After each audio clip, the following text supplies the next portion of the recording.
Assalamualaikum warahmatullahi wabarakatuh. Perkenalkan, nama saya Tresya Rahmayanti dengan NIM 211MI03022 kelas FA1 Anestesiologi. Di video kali ini saya akan menjelaskan upaya pencegahan korupsi.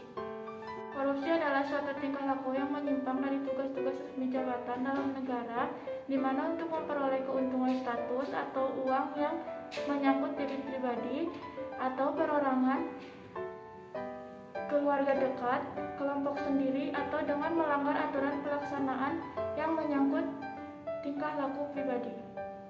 Berdasarkan Undang-Undang Nomor 31 Tahun 1999 dan Undang-Undang Nomor 20 Tahun 2001, ada 30 delik tindak pidana korupsi yang dikategorikan menjadi 7 jenis, yaitu kerugian keuangan negara, penyuapan, pemerasan, penggelapan dalam jabatan, kecurangan, benturan kepentingan dalam pengadaan barang dan jasa, serta gratifikasi.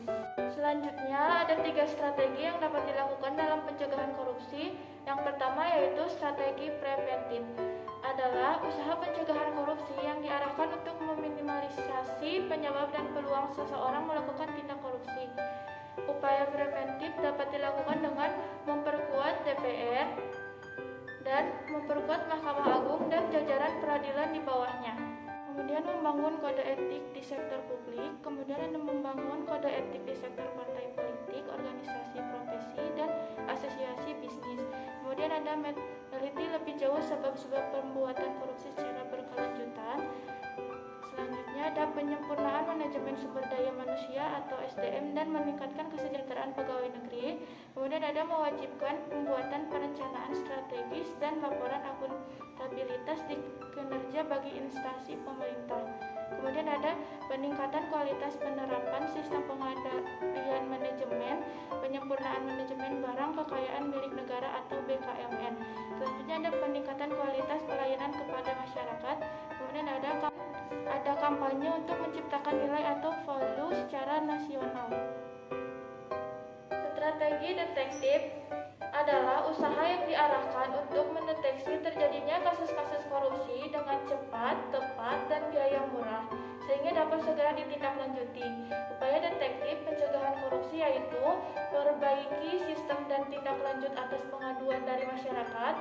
Yang kedua, pemberlakuan kewajiban pelaporan transaksi keuangan tertentu. Ketiga, penentuan jenis-jenis atau kelompok korupsi yang diprioritaskan untuk diberantas.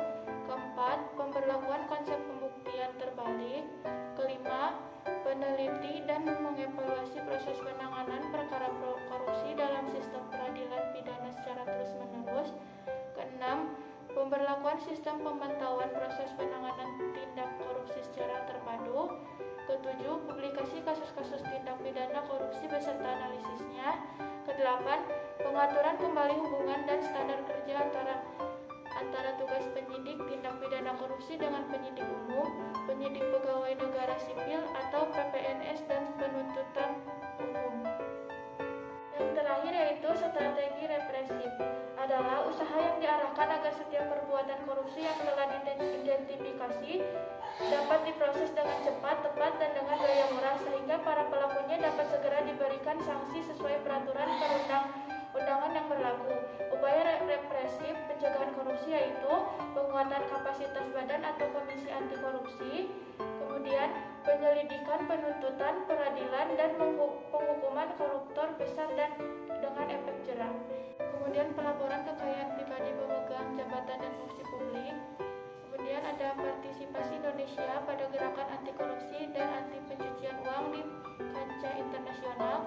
Kemudian ada peningkatan kemampuan aparat pengawasan fungsional pemerintah atas APEP dalam mendeteksi tindak pidana korupsi. Sekianlah video tentang upaya pencegahan